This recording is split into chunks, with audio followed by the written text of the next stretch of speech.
Hey guys, it's Coach Dana and I'm here today with my client Cathy, and we're going to be running through an 8 to 12 hypertrophy method. And right now we're just warming up her lower body because it is going to be a lower body focus session today. So what we're starting off with is a heels elevated goblet squat. We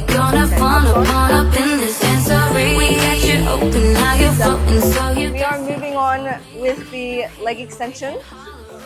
Come on, Cathy. Toes up, all the way up towards you. There we go. That's it. One more. Go. Now we're gonna go into static lunges. Bring that back foot further. Yes. Two more of those. Come on, everybody, get on up, cause you know we got to get it wrong. Nikki, I'm in the spot tonight, and I'ma make you feel alright. That's better. Moving on to calf raises. Let loose, set your body free.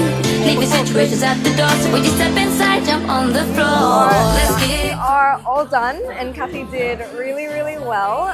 She actually PB'd on the leg extension, and we did 47 for 8.